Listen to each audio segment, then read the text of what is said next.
Go.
Sir एक बार नाम बता दीजिए। नाम मेरा सुलेमान है। सुलेमान जी, क्योंकि पिछले साल पेंडेमिक की वजह से रामलीला नहीं हो पाई थी। देखो, ये तो पेंडिंग में नहीं हो पाई थी। ये एक पहली बात तो मैं नमस्कार करता हूँ, क्योंकि ये भगवान की लीला है, धार्मिक है।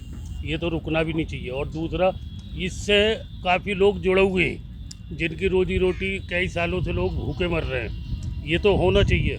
और ये भगवान जी की लीला है, इसमें तो कोई अड़चन आनी नहीं चाहिए। ठीक है, जो कोरोना की वजह से अगर हो रहा है तो उसके अंदर थोड़ी एहतियाती सही होनी चाहिए, बर्ताव होना चाहिए, ये होना चाहिए। लेकिन ये भगवान का कोई भी धार्मिक काम हो तो ये नहीं रुकना चाहिए। लेकिन पिछले साल नहीं हुई थी, जिसकी वजह से बहुत सारी लेबर भी मायूस हुई थी, क्योंकि रामलीला की वजह से बहुत सारे लोगों को रोज़गार भी मिलता है। तो क्या जी, लगता है कि इस बार जो रामलीला हो रही है, हालांकि कुछ शर्तों के साथ हो रही है, लेकिन कहीं ना कहीं रोज़गार का अब सभी लोगों को मिल रहा है। नहीं, कुछ लोगों का रोजगार हो रहा है जो लेबर में है। लेकिन अभी जो कुछ लोग ऐसे हैं जो मेले से जुड़े हुए हैं, झूलों से जुड़े हुए हैं, स्टॉलों से जुड़े हुए हैं, अभी वो लोग सारे भूखे मर रहे हैं। ये तो थोड़ा कुछ ये ऐसा है, जो मंच बनाने वाले, बांस बल्ली वाले कलाकार, इनका तो रोजगार थोड़ा मिला है। लेकिन ये समझ लो अभी 50% लोग भूखे मर रहे हैं। तो सुलेमान जी, आप हमेशा इस तरह से रामलीला में तैयारी नहीं, करते मैं हैं? रामलीला के अंदर रहता हूँ, बल्कि मैं भी इसी से जुड़ा हुआ हूँ, मैं भी इसी से खाता कमाता हूँ कई सालों से। ये हमारे भूखे मरने तक की नौबत है।